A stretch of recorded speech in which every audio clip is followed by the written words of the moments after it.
Buenos días con todos y todas, soy Noni Salazar Castillo y el día de hoy seré la moderadora del taller LX Design, cómo diseñar experiencias de aprendizaje centrado en las necesidades del estudiante. Actualmente trabajo en la Universidad UTEC y me desempeño como especialista en excelencia docente. Vamos a pasar ahora a conocer un poquito acerca de las normas de participación. Tenemos 3 normas de participación. La primera es utilizar el chat de la herramienta Microsoft Teams para plantear tus preguntas o tus consultas. La segunda es, al finalizar la exposición, en este caso la ponente va a responder las preguntas seleccionadas conforme indique la moderadora. Vamos a también completar el registro de participación que se colocará en el chat al inicio y al término de la sesión. Para comprender un poquito más acerca de este taller, vamos a ver un poquito acerca de la definición de lo que es el LX Design. Y sabemos que es el proceso de creación de experiencias de aprendizajes que permiten al alumnado lograr el resultado deseado, poniendo el foco en sus necesidades. Este taller se orienta a una presentación de los aspectos claves de este modelo innovador en la planificación. Entre ellos se encuentra la interacción y el diseño de experiencias que tiene en cuenta diversos aspectos como la didáctica, las neurociencias, psicología cognitiva, entre otros. Ahora que comprendemos de qué se trata el taller, me gustaría presentarle a nuestra ponente experta, ¿no? Ella es Karma Hernández Escolano, es coordinadora académica y líder pedagógica del proyecto PEMESUD de la UNESCO y ESALC. Es coordinadora del proyecto Brecha Digital Cero de la Universidad Rovira y Vigile de Tarragona. Es doctora licenciada en Ciencias de la Educación y asimismo es experta en entornos de aprendizaje eficaces a través de la comunicación. Karma también es investigadora del Grupo Pedagogía, Sociedad, Innovación y TIC de la Universidad de Ramon Llull de España. Durante casi 20 años ha impulsado la innovación educativa en la Universidad de Pompeu Fabra de Barcelona. Fue directora de formación a medida para empresas e instituciones de la Universidad Oberta de Cataluña y es directora del curso de acceso a la universidad para personas mayores de 25 años. Sin más preámbulos, doy el pase a Karma para que dé inicio a su taller. Bueno, muy buenos días a todas y a todos. Espero que se vea bien la presentación. ¿Sí? Perfecto. En realidad, yo soy una persona que vengo en nombre de un equipo y eso también lo quería dejar de manifiesto.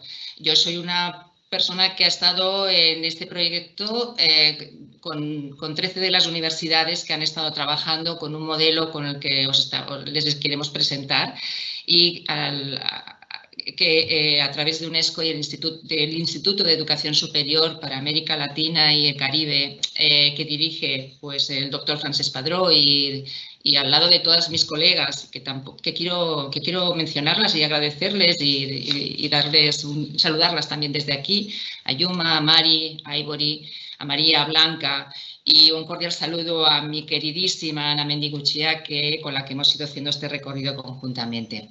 Bueno, pues esto del Learning Experience Design es aquello de cómo diseñar experiencias de aprendizaje que realmente se centren en las necesidades del estudiante, ¿no?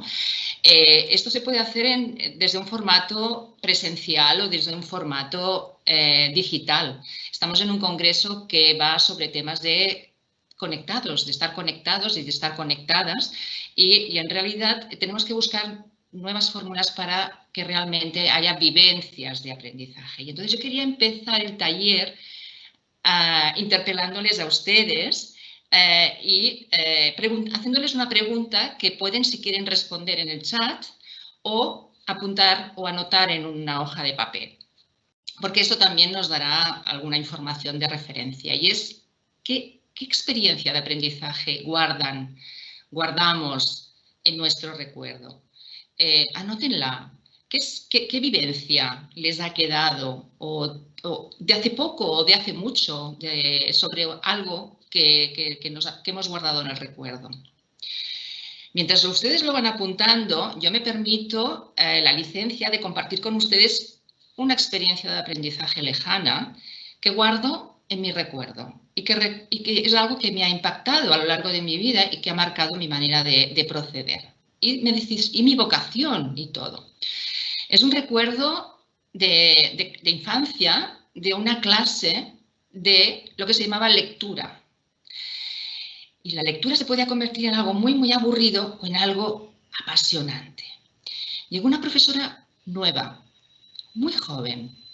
Llegó al aula, un aula de 40 personas, pequeñitas, y consiguió que aquella hora, que antes era una hora de hora de lectura, consiguió que se convirtiera en una experiencia inolvidable. Tan inolvidable es así que la narrativa forma parte de mi vocación pedagógica. Y eso que ahora llamamos el storytelling no es más que el hecho de saber explicar una historia. Y ella nos explicaba historias y nos explicaba, se ponía en la piel de otros personajes, traía personajes anónimos y nos hizo entender que las historias, la lectura, era algo maravilloso. Eso marcó desde el punto de vista vocacional, desde el punto de vista motivacional y yo creo que estoy segura que muchas de las cosas que han escrito o bien en el chat, que yo no veo, o bien en su hoja de papel, tienen que ver con esas buenas experiencias. Es verdad que las experiencias también pueden ser negativas, ¿eh? Hay experiencias buenas y otras que no son tan buenas. Pero todas esas situaciones de aprendizaje tienen algo que ver más con la vivencia, con la emoción, con el hacer, que con el suma. Solo suma. Solo suma es una actividad. Si yo sumo cosas que tienen sentido para mí, sumo con pasión y aplicando. Y si además me produce una motivación, pues genera un aprendizaje. Y ese es el vínculo que estamos buscando. Diseñar desde esa perspectiva, diseñar el proceso de aprendizaje en contextos digitales también desde esa posibilidad que también se puede. Empezamos con esta primera actividad y recuerden también que ahora está muy de moda regalar experiencias. Ahora está de moda poner en cajas experiencias. Todo el mundo quiere regalarnos una experiencia de salud, una experiencia de belleza, una experiencia de aventura. Pero hasta que no abres la caja y te diriges hacia algún lugar, eso no se ha convertido en una experiencia. Bueno, luego, Noni, si quieres me explicas si alguien se ha animado a escribir y a compartir con nosotros alguna de sus experiencias o alguno de esos recuerdos. Bien, pues ahora vamos a ir a los objetivos. ¿Cuál es el objetivo de diseñar según este nuevo enfoque, desde este diseño basado en experiencias de aprendizaje? Pues, por una parte, es innovador, es algo nuevo, porque actividades se hacen, pero actividades orientadas a esta manera de proceder, a esta manera de aprender, no todos lo hacemos, ni siempre somos capaces de hacerlos, ni podemos, ¿no? Y ahora el reto es hacerlo en este nuevo contexto. Por tanto, es aproximarse a ese nuevo enfoque innovador de planificar desde otra perspectiva el proceso de enseñanza-aprendizaje. Ahora es una muy buena oportunidad porque los medios nos obligan a repensar todo el proceso.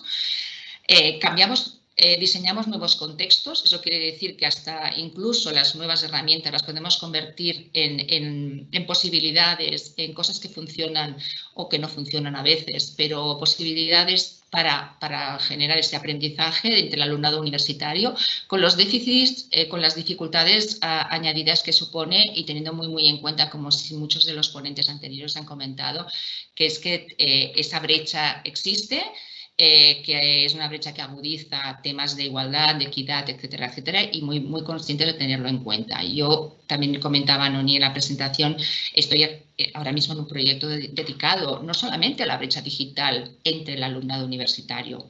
¿Qué pasa con la ciudadanía?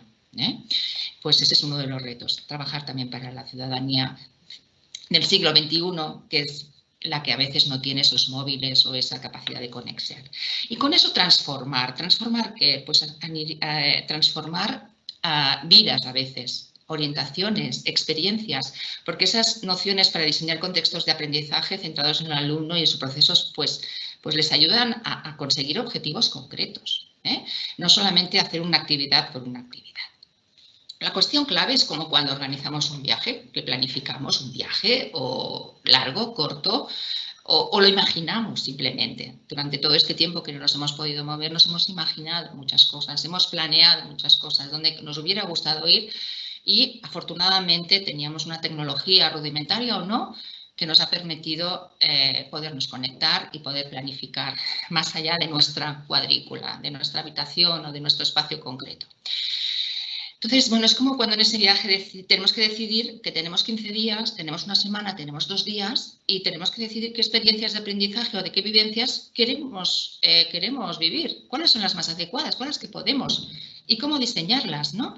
Y después, en este caso, como nosotros estamos con alumnado que tiene unos intereses y que aprenden de otras maneras y que están habituados a utilizar las herramientas de otras maneras, ¿no? Pues que eso también, esto hemos de tenerlo en cuenta para generar aprendizaje eficaz, ¿eh? Que es de lo que se trata, de que luego las personas que aprendan contabilidad sepan realizar contabilidad en un entorno concreto y tomar decisiones, etcétera, etcétera. Debemos también ser conscientes de que hay unos factores que son condicionantes, que son las creencias, las percepciones, las situaciones de partida, nuestras propias habilidades, nuestra propia tecnología. Y, bueno, pues en definitiva plantear cuáles son nuestros objetivos para desarrollar ese contexto de aprendizaje. Nuestro punto de partida, y en esto yo quiero dar la enhorabuena a las guías editadas por Minedu, y en concreto voy a hacer referencia a una que es la guía 3, que es esta guía sobre el desarrollo competencial de agentes participantes en el proceso de enseñanza-aprendizaje universitario no presencial, largo título, pero al final da unas bases muy sólidas, creo que son muy acertadas, sobre qué significa, cuáles son esas nociones de cómo aprender en este nuevo entorno, ¿eh? Pues está claro que nuestro modelo, nuestro marco de referencia es el aprendizaje basado en competencias. Cuando veamos a partir de ahora ABC, nos orientaremos a eso, aprendizaje basado en competencias. Por tanto, el diseño de esas experiencias tiene que partir de la base de que donde tienen que llegar o su referente máximo es en esas competencias que pueden ser, ya sabemos, transversales y específicas, ¿eh? Ya entraremos en más detalle. En este modelo en que está muy claramente que ha de haber interacción, ha de haber colaboración y hay una serie de producción, pues en esa producción se han de generar, ese producto se ha de generar en esas experiencias diseñadas por el docente y los estudiantes a partir del uso de herramientas de la plataforma virtual que permitan generar evidencias de aprendizaje. Y cuando podamos, en un entorno híbrido y cuando podamos en un entorno presencial, si es el caso. Lo que está claro es que la tecnología nos va a ayudar y nos va a poder seguir ayudando. Bien, el estudiante está claro, está en el centro, sus necesidades, que no sus caprichos, sus necesidades, no sus deseos, sus necesidades, como futuro titulado, son las que están en el centro. Y a partir de ahí ponemos en atención los diferentes referentes que necesitamos. Pues el rol del docente cambia, cuáles son los recursos que tenemos que utilizar, etcétera, etcétera. Recomiendo la lectura de esta guía, que es muy interesante, y después tener muy en cuenta este modelo de aprendizaje basado en competencias, que además nos identifica que existen diferentes tipos de competencias y que incluso esas que se les llamamos blandas o soft son fundamentales, y que son fundamentales mantenerlas incluso en un entorno no presencial, en un entorno digital. ¿Cómo se trabaja? Esta es una de las cuestiones.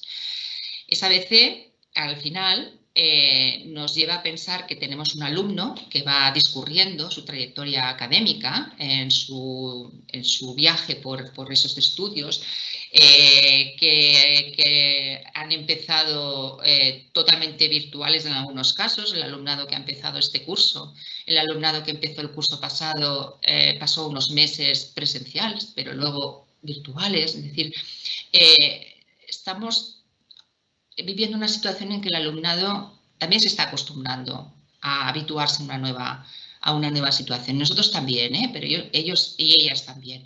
Entonces, bueno, pues aquí lo que tenemos es que la enseñanza se ha de centrar en ese estudiante que anda a veces un poco despistado, está caminando y ya no son sillas ni mesas lo que ves, son pantallas. Trata bueno, pues de sobrellevar esta situación que va un poco perdido y perdida. Y nuestro rol también es ayudarles.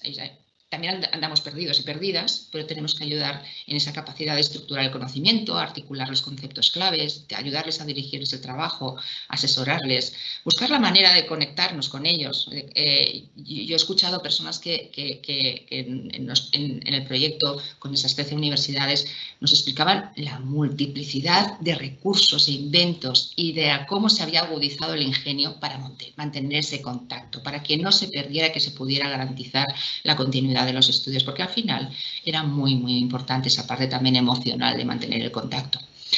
Y luego esa parte de transformación metodológica, es decir, cómo planteamos situaciones y actividades nuevas que va más allá de la actividad por la actividad. Es que generen experiencia, que generen vivencia y, por tanto, con esos contextos, que hay aspectos físicos, pero que también hay aspectos metodológicos, cómo enfocar, por ejemplo, una metodología determinada, el trabajar sobre la metodología de casos, se puede trabajar en presencial y en virtual, pero es que depende de lo que incorporamos o que integremos en esa metodología de casos basada en casos, pues obtendré unas experiencias, unas vivencias u otras, ¿no? Ahora me venía a la memoria, pues que ayer, si no recuerdo mal, pues se otorgaron los premios a la princesa de Asturias, y el de Ciencias Sociales ha recaído en el Dr. Sen. El Dr. Sen es una persona, es un economista de origen hindú que pues su mayor aportación es a enfocar la economía desde el punto de vista de cómo el hambre, y bueno, valorar las investigaciones sobre hambrunas y teoría del desarrollo humano. Entonces, él valora que el hambre no es una cuestión, no es consecuencia de la falta de alimentos, sino que el hambre está provocado por la dificultad de distribución. Entonces, fíjense, perdonen, porque yo cuando cojo cariño ya hablo en persona a persona. Fíjense que al final lo que incorporamos dentro o cómo enfocamos la experiencia cambia radicalmente la vivencia y el enfoque de lo que estamos haciendo.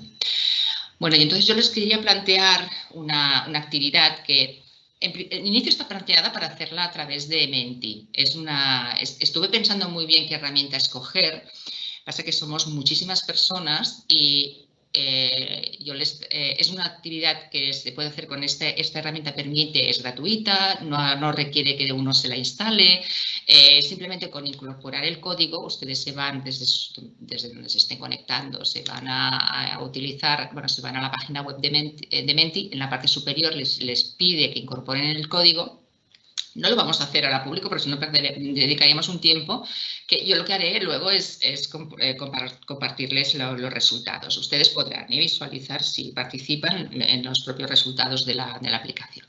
Entonces, lo que me gustaría es que, o bien a través de la aplicación que les estoy comentando, o bien lo apunten en su papel, o en el chat, nos indique qué les sugiere esta imagen. ¿Vale? ¿Qué les sugiere? ¿Qué les viene a la mente? Vamos a dedicar 30 segundos. ¿Qué les sugieren? Nonis, ¿me puedes avisar de lo que se ve en el chat? Yo te lo agradeceré. En realidad la imagen, no sé si se ve muy claramente, son unas pilas de libros. Y estamos hablando de experiencias de diseño de experiencias de aprendizaje. Y estamos hablando de competencias. Bueno, y entonces esto, ¿qué sugiere? ¿Qué les sugiere esta imagen?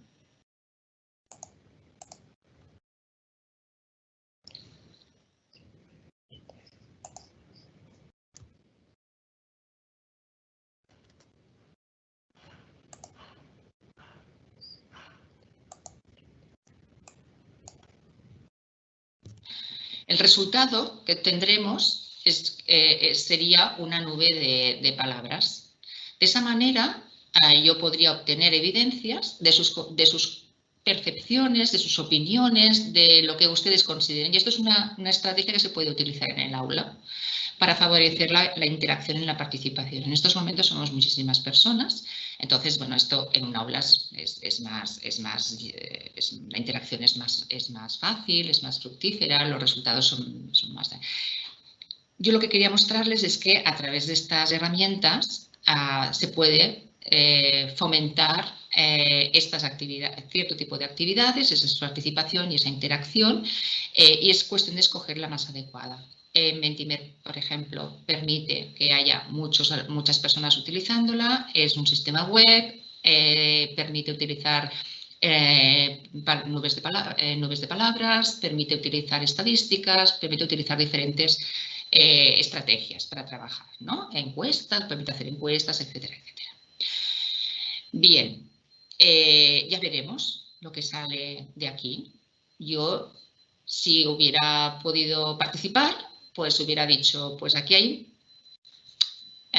objetos, libros apilados de diferentes colores, hay una cierta clasificación, etcétera, etcétera. Karma, para Sí. comentarte, alguna de las participantes señala lo siguiente: una pilar de libros abrumador, lectura, son una ruma de libros sobre el cual tengo que buscar información, exceso de peso en libros difíciles de leer. Genial, genial. Muchísimas gracias por las aportaciones. De todas maneras, el resultado visual de la nube espero poderla compartir con ustedes, ¿de acuerdo? Muchísimas gracias. Entonces, esto es a lo mejor cómo percibe el estudiante lo que le estamos ofreciendo durante estas semanas, meses, en lo que se ha convertido nuestra vivencia. Pero es que igual la experiencia que tienen en su experiencia presencial es igual. Vamos a seguir. Bien, pues entonces, bueno, como va de planificación, y hemos hablado al inicio de que es conveniente que haya una planificación reflexiva, pero yo siempre añadiré la palabra por competencias, pues yo me fui a buscar algo de los que están trabajando en la virtualización por 100% y que ya lleva 25 años con este tema, que es la UOC, ¿no? Entonces ellos definen que la planificación de los procesos de enseñanza-aprendizaje es un factor clave, porque en presencial puedes trabajar de otra manera, puedes improvisar o cada año puedes hacer un poco lo mismo, pero en estos entornos digitales necesitas planificar mucho, necesitas prepararlo mucho. Después ya hay espontaneidad, no se pierde la esencia de la espontaneidad. La sincronía da para mucho, lo estamos viendo hoy. Hay aportaciones muy, muy interesantes. Pero aquí lo que hay que tener en cuenta es que hay que planificar y que tiene un papel muy significativo el desarrollo de cualquier acción formativa de calidad. Aquí aparece otra palabra importantísima. Planificar de manera reflexiva, orientada a competencias, pero teniendo en cuenta que el papel relevante es la calidad, no sirve cualquier cosa.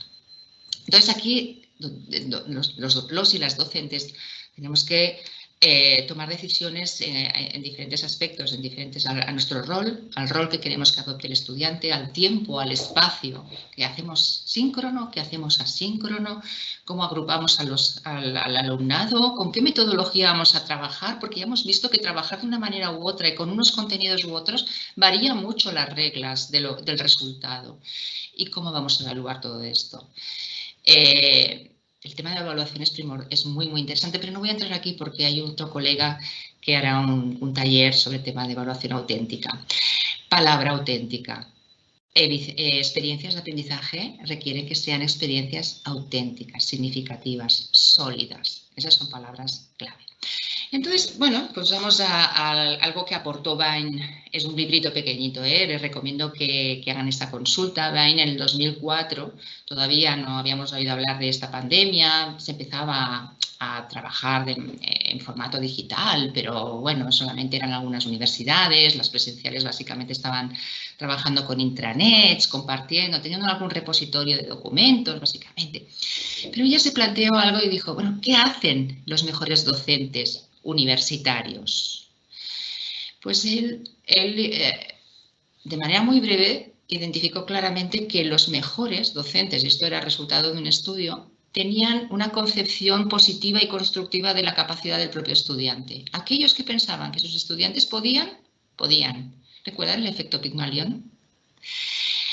Y además se evalúan en situaciones auténticas, es decir, si yo evalúo al alumno o le propongo situaciones de aplicación real y auténticas, los resultados son mejores y aprenden mejor. E incluso se atrevió a decir algo que parece obvio, pero no lo es tanto, es que estos docentes afirmaban que aprendían cuando enseñaban. ¿Recuerdan aquella frase de el nivel máximo del dominio de una materia, de un tema, es cuando eres capaz de explicárselo a alguien?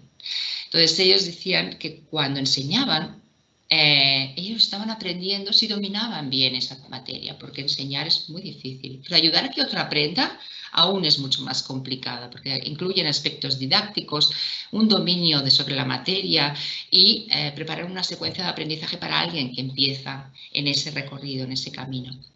Bueno, y hablábamos al principio de qué factores a considerar. Pues hay unos factores que son contextuales, que son esos modelos y estrategias de enseñanza-aprendizaje, la evaluación, cómo es mi propia capacidad, mi propia competencia, los contenidos con los que tengo que trabajar y el grupo con el que tengo que trabajar. Entonces, no nos olvidemos de que ahora tenemos, bueno, nuestros estudiantes tienen influencers, o muchos de nuestros estudiantes incluso son influencers. Pero no nos olvidemos de que a lo mejor nosotros no somos influencers, pero somos referentes. El docente, la docente ejerce un papel, un rol de referencia entre el alumnado increíble. Si no, ustedes recuerden cuando empezaron sus primeras clases en la universidad, ¿a quién recordaban? Pues aquel profesor, aquella profesora que les quedó en la mente, que les dejó una buena huella y lo que hacían es intentar imitarlo o imitarla. Todos somos referentes y tiene más impacto de lo que creemos. Otro día podemos hablar de este tema. Yo investigo en algún tema sobre temas de comunicación y nuestra referencia comunicativa tiene un impacto clarísimo, no solamente en cómo se comunican en los de nuestros estudiantes, sino también en la manera, su propio rendimiento y en el grado de comprensión de sus aprendizajes. El modelo de evaluación, la capacidad de que sea transformadora, la calidad educativa, los contextos que dotan de autonomía al estudiante. Después hay otra cosa que interviene en todo este proceso, es la percepción que damos nosotros o dan los propios estudiantes sobre el proceso de aprendizaje, la situación de aprendizaje que le hemos propuesto. Si tienen muchos libros, muchas lecturas y tienen que dedicarse a muchas cosas, su dedicación será mayor o menor en función de sus expectativas o de la estrategia que aplique. Entonces, no nos olvidemos de que la percepción de la evaluación de aprendizaje, las concepciones que tienen, las creencias y las atribuciones que dan, ponen en valor muchas veces los resultados de aprendizaje. Si yo, docente, planifico una actividad y le doto de muy poco valor formativo o de valor en la evaluación final, el estudiante, la estudiante que tiene muchísimo trabajo también, lo que hace es adoptar un determinado enfoque, superficial o profundo, o estratégico. Superficial es me dedico poco porque veo que lo valoran poco, profundo porque pocos hay de estos, pero hay algunos estudiantes que dicen es que yo tengo ganas de aprender independientemente de que esto solamente me suba 0,5 puntos en la nota final. Pero esto impacta y impacta también qué estamos fomentando nosotros con esa vivencia de aprendizaje. Si estamos dándole valor o no le estamos dando valor. Importante. Y después están todos los factores personales. Las concepciones y creencias epistemológicas, los conocimientos previos, los hábitos de estudio o la falta de esos hábitos.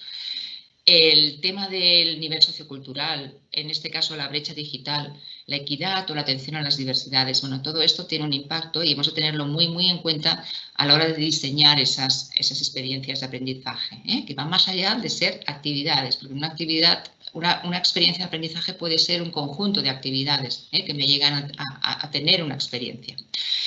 Bueno, pues si el objetivo es diseñar contextos eficaces de aprendizaje en un entorno no presencial utilizando herramientas digitales, pues aquí lo que me tengo que preguntar es qué es lo que ocurre en el aula universitaria cuando el proceso de enseñanza-aprendizaje es eficaz, ¿no?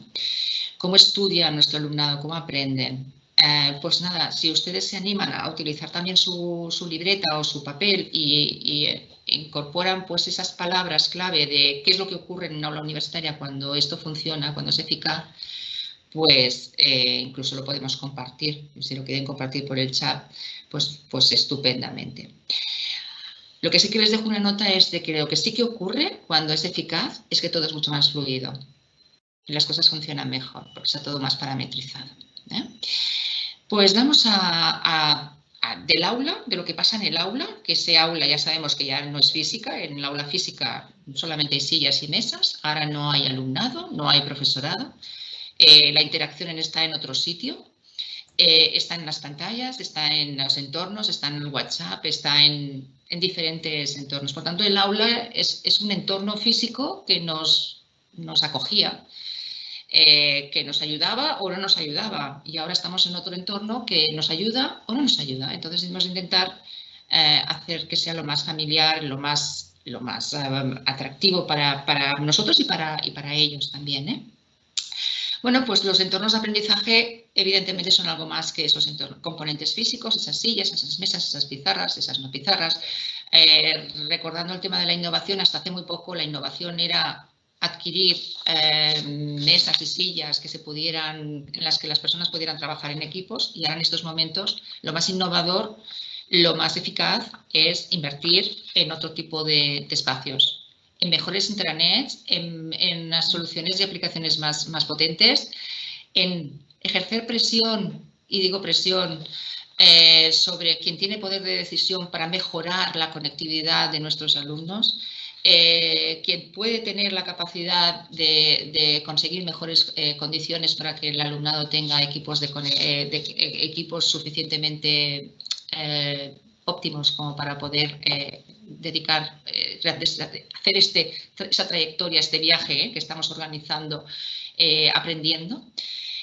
Bueno, y aquí están lo que hemos hablado antes, ¿no? Lo que hemos comentado antes, las percepciones, las creencias, las características de los estudiantes. Si tienen dificultades, a veces no solamente puede ser de aprendizaje, pueden tener dificultades porque son invidentes o que tienen otras limitaciones. ¿Cuáles son los objetivos de enseñanza-aprendizaje de esa materia, de esa asignatura o de ese conjunto de asignaturas? ¿Qué es lo que es posible virtualizar o no virtualizar? ¿Cómo trabajamos esas simulaciones? Y buscar esas actividades que son las que mejor apoyan el aprendizaje y esas estrategias de evaluación.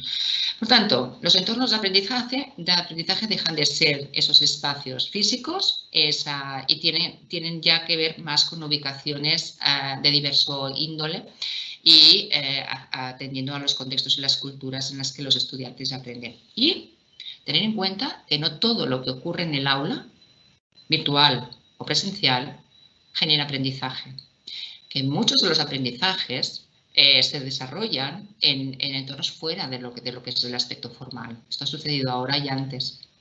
Recordemos que muchas actividades el alumnado las ha de realizar fuera del espacio de sincronía o de espacio de aula.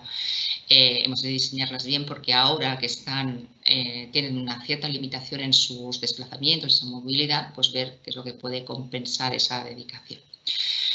Vamos a decidir con qué metodología, porque está claro que para provocar una experiencia ha de haber actividad, ha de haber pedagogía activa, situaciones auténticas de aprendizaje. Hemos hecho una pequeña selección de cuáles podrían encajar bien, tanto en la presencialidad como en estos entornos virtuales. Como hay que decidir con qué metodologías, como lo que queremos es provocar ese tipo de aprendizaje, esas vivencias que tienen que ver con lo cognitivo, pero también con lo procedimental, y con el hacer y con el ser, con la parte más emocional, Como también hay que tener en cuenta que competencias no solamente es hacer por hacer, sino que una competencia o un procedimiento tiene que ver con competencias que son intelectuales, pues vamos a ver. Pues tenemos por una parte el aprendizaje basado en casos. ¿Qué ocurre si decido hacer casos solamente con un determinado tipo de empresa o un determinado tipo de contexto? Pues lo que yo incorpore aquí dentro depende de los objetivos de aprendizaje que yo me plantee.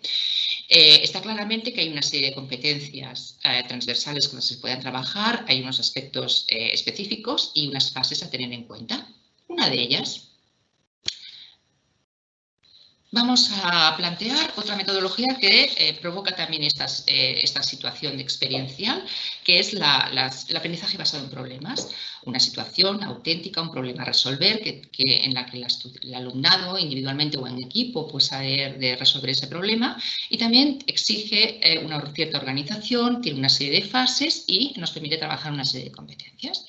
Vamos a ver otro, los debates dirigidos, que pueden ser síncronos o asíncronos, aquí tenemos herramientas para trabajarlo, y que también tienen su propia lógica, su propia manera de hacer, te permiten trabajar unas competencias como la capacidad de argumentación, la capacidad crítica, la comunicación oral y escrita, etcétera, etcétera.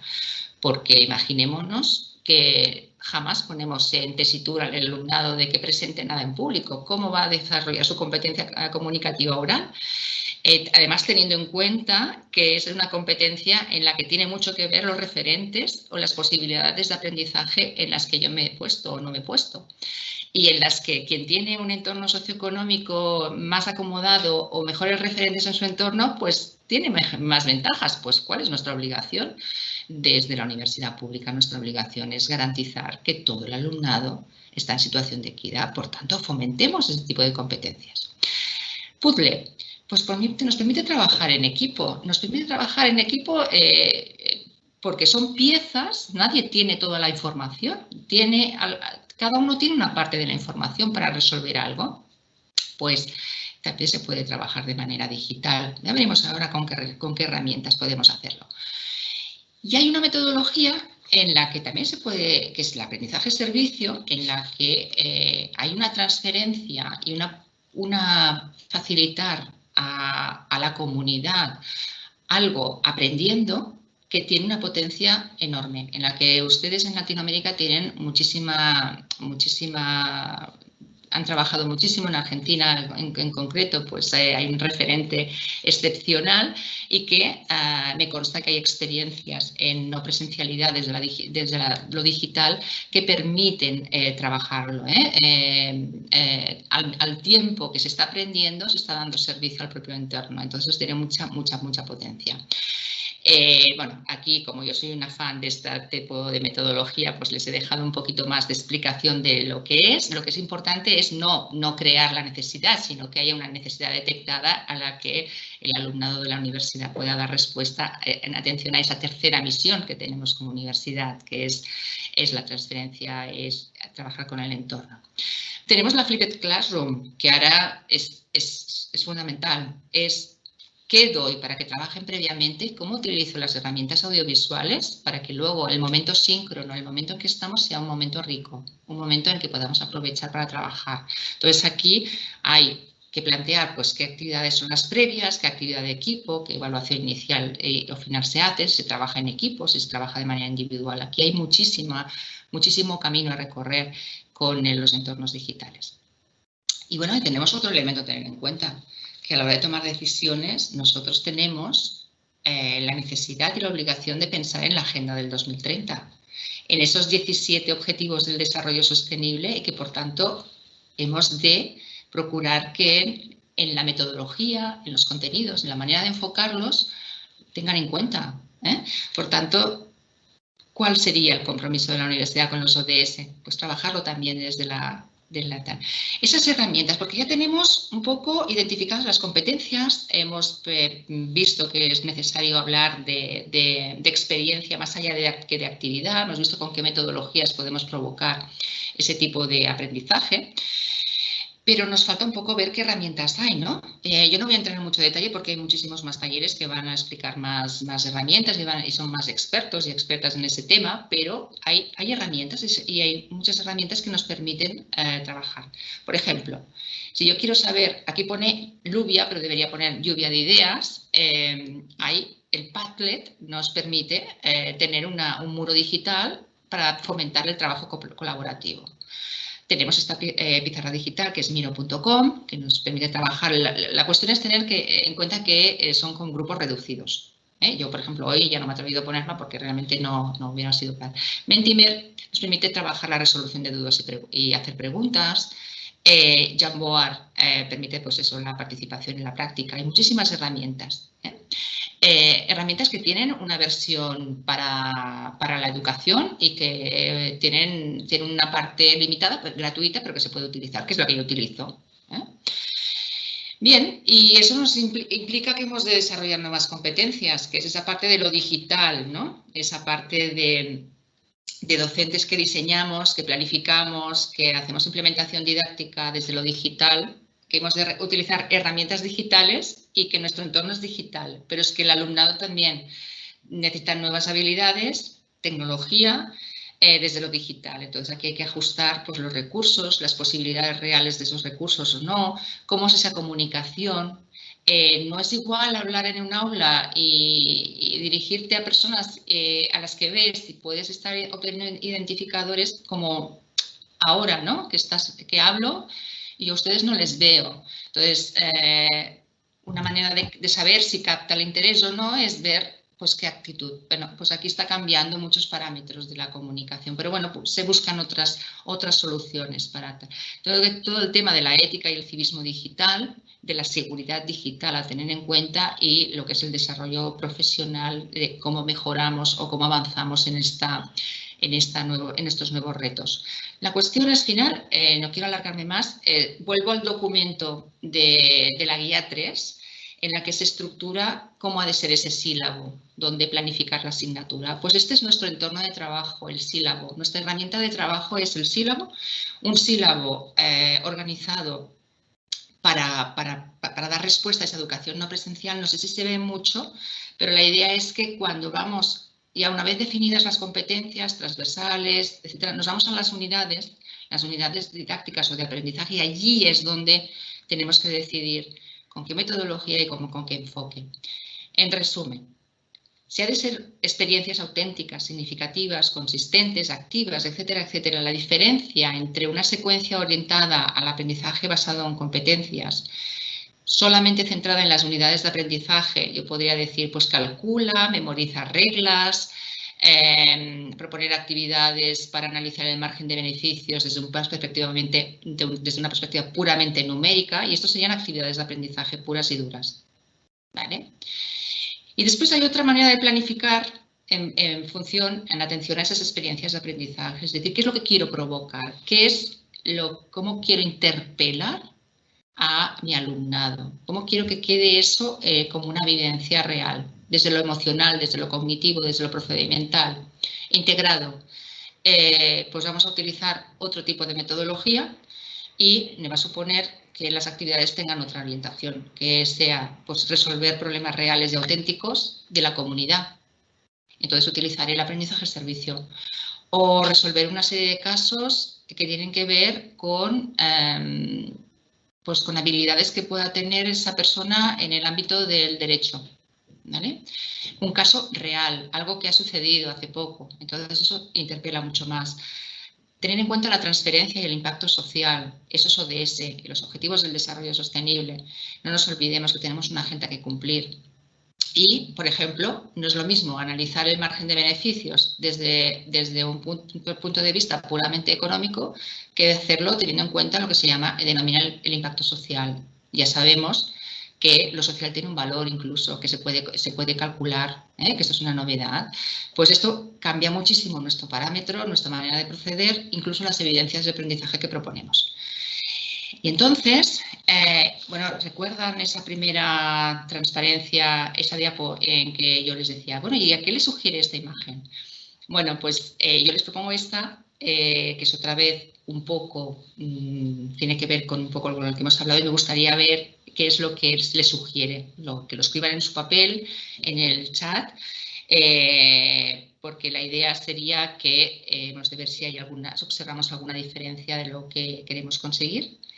Luego lo vemos. Y bueno, no da tiempo, pero les dejo aquí. Yo soy una gran fan también, a mí me gustan muchísimo las historias, y hay algo que me encanta, que es el cine.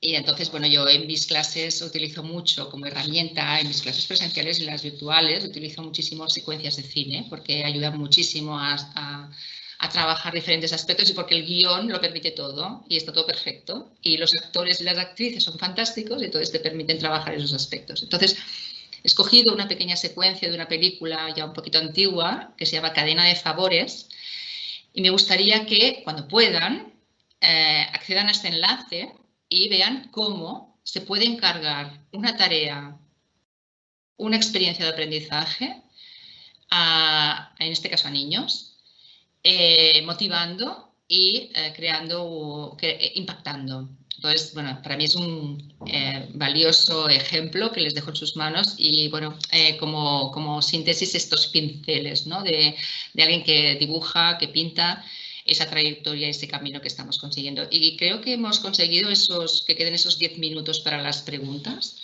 Dejo de presentar, si les parece, y vamos a la parte de preguntas. Muchísimas gracias. Gracias, Carmen. Excelente. Muy buena presentación. Hemos actualizado mucho nuestros conocimientos acerca de este taller. Ha habido mucha interacción por parte de los participantes. Algunas han ido respondiendo a medida que avanzabas con tu presentación, pero vamos a ver cómo nos va el tiempo y si podemos llegar a responder algunas de ellas. La primera pregunta es, ¿cómo medir la calidad de aprendizaje en un contexto de virtualidad? Calidad del aprendizaje. Muy buena pregunta. Hay indicadores de calidad, ¿eh? Esto da para otro taller. Hay indicadores de la calidad que están parametrizados incluso en esa propia guía, esa guía 3, en las que la calidad tiene que ver no solamente con el proceso de aprendizaje que se da en ese momento, sino con todo el contexto institucional que está dándose. Cuando es relacionado con el proceso de aprendizaje en concreto, tiene que ver con qué impacto, con el impacto de aprendizaje, si consigue lo que se ha planteado, y a través de que, planteado en términos de competencias, en términos competenciales, ¿vale? Y si el planteamiento de esas actividades, secuencia de aprendizaje, es lógica, argumentada, sólida, etcétera, etcétera. Pero estamos hablando solamente de la secuencia de aprendizaje, pero la calidad educativa va mucho, mucho más allá. ¿De acuerdo? No te oigo.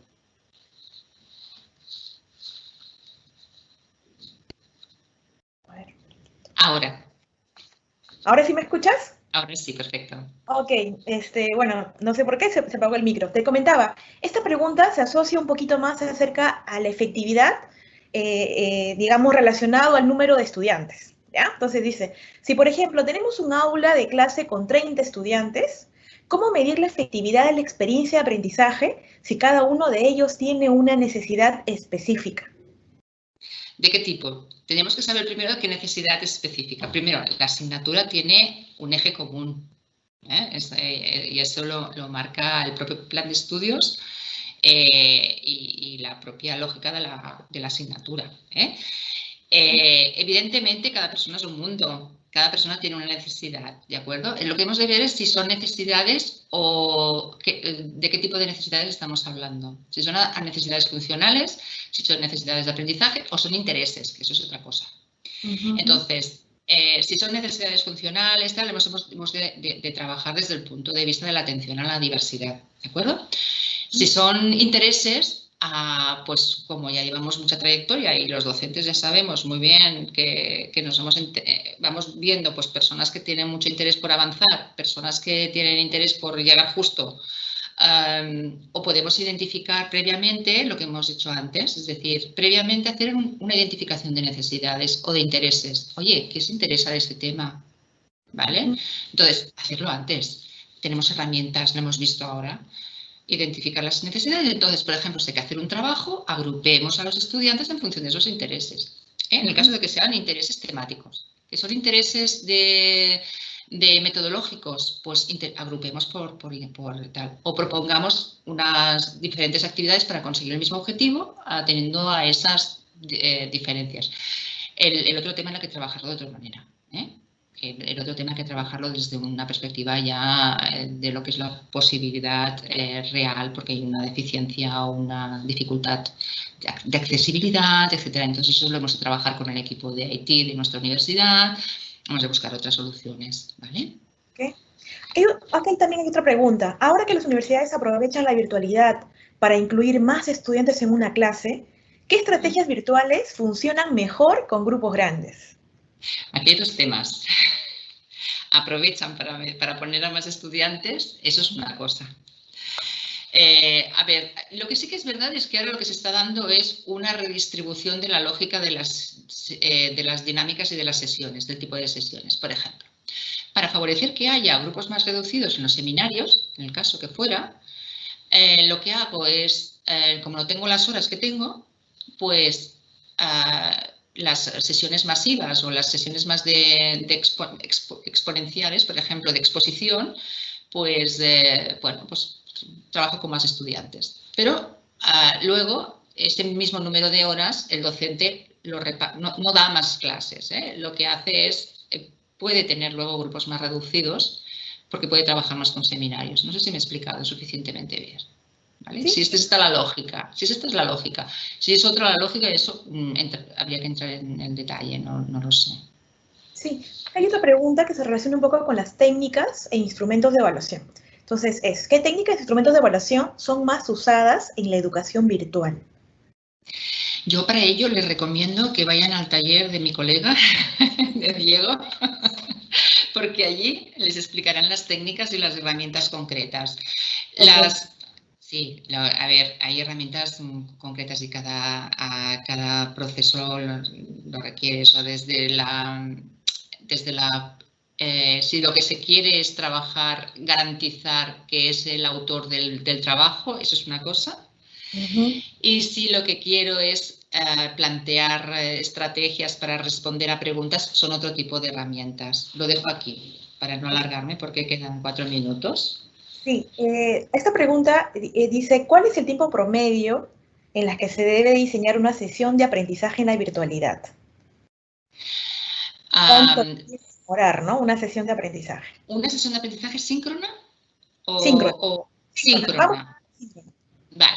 Vale, porque estamos hablando de que una unidad de aprendizaje puede ser de 2 o 3 semanas. ¿Vale? Y en esas 2 o 3 semanas, yo me apasiono, si me dejan ustedes aquí, estoy todo el rato, no puede ser.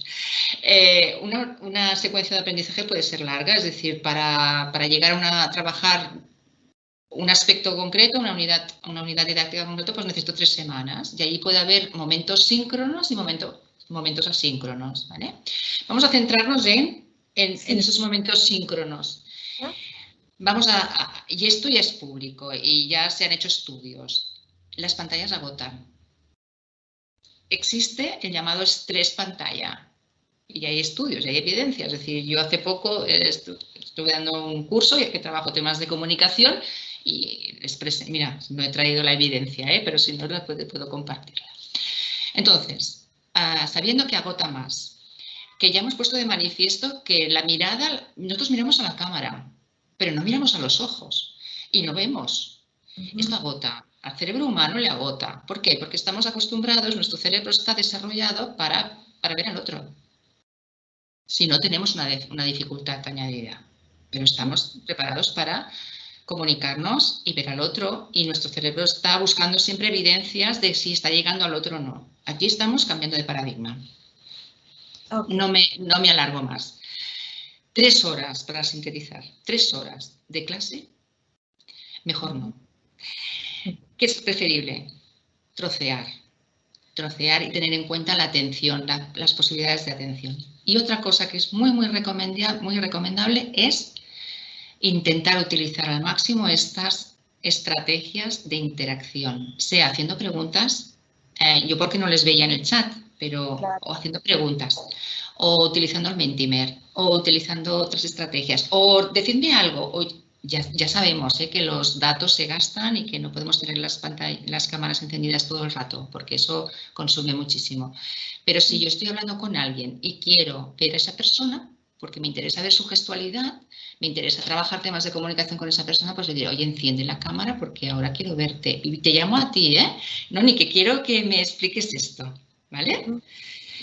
Bueno, no sé, estamos a 1 minuto, no me quiero alargar porque Sí. sé que hay otra sesión después. Muchas preguntas, como tú bien nos dices, Karma. Lo que sí nos están pidiendo es que si nos puedes dejar tu mail para que luego, por ese medio, te podamos hacer algunas preguntas, Ah, ¿no? perfecto. Sí. Para que nos puedas responder por correo electrónico. También nos han hecho algunas consultas por las guías, ¿no? Por las guías de las que nos has estado también comentando. Pueden compartir la guía de la expositora, nos comentan, ¿no? Entonces, hay también mucha inquietud por tus guías. Yo creo que ya hemos finalizado con el tema de preguntas. Ya dijiste que las otras las vamos a ver. Tal vez quieras cerrar la sesión. Bueno, yo os las pasaré, porque ahora no me quiero alargar, estamos a las 19:30. Yo puedo pasároslas luego y para que vosotros se lo podáis enviar a los asistentes. ¿Sí? ¿Puede ser factible? Vale, pues lo haremos así. Bueno, muchísimas gracias por acogernos y por tenernos presente en este taller. Yo, en nombre de UNESCO y ESALC, y bueno, de todo el equipo, continúo diciendo que ha sido un placer trabajar con ustedes y bueno, hemos aprendido muchísimo. Así que muchísimas gracias, espero que hasta pronto. Gracias a ti, Karma. Gracias también a todos los que han participado. Que tengan un buen día. Buenas noches contigo. Igualmente, Nani, un placer. Ministerio de Educación. Bicentenario del Perú, 2021. Gobierno del Perú.